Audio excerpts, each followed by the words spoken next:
Magandang araw mga Mars! For today's video, samahan nyo kami ni Bunso na bumili ng aming ulam.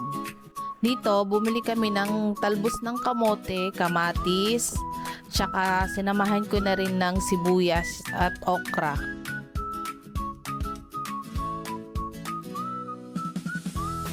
Dito naman, bumili kami ng isda na dalagang bukid. Mga ilang peraso lang yan kasi kami lang naman ang kakain.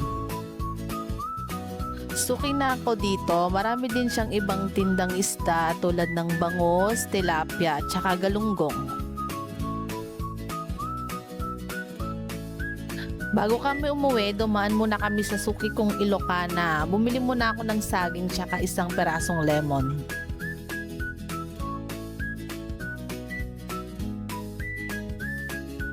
Pagka uwi, nilinis ko ang isda. Tapos nilagyan ng asin. Kasi maya-maya piprito natin yan. Piliin lang natin yung mga dahon na maganda. Hugasan ng okra, kamatis, tsaka talong. Nilagan na natin ng okra. Sunod ang talbos ng kamote.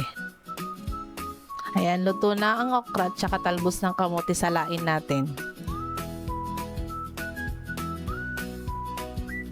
Hiwa na tayo ng kamatis.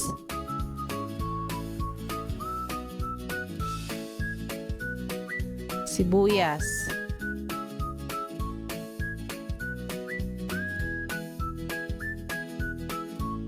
Ito na ang aking gulay. Prito na tayo ng isda. Baliktarin natin ang isda.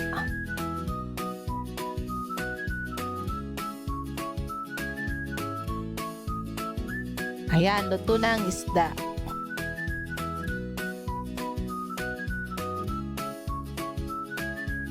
Ganito ang paraan ng aking pag-iihaw ng talong. Ayan, malapit nang maluto ang inihaw na talong. Tapos na. Palamigin lang natin bago natin balatan. Mag-prepare tayo ng itlog. Lagyan natin ng magic sarap tsaka paminta. Haluin lang natin mabuti. Balatan na ang talong. Ayan, ibabad natin siya sa itlog. Baliktarin natin.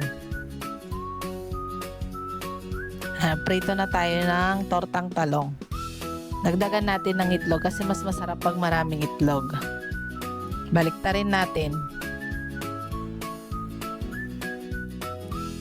Ngayon naman, gagawa tayo ng ating sausawan. Kalamansi, toyo na maraming sili. Ayan, ready na ang ating ulam. Mga antayon, Mars!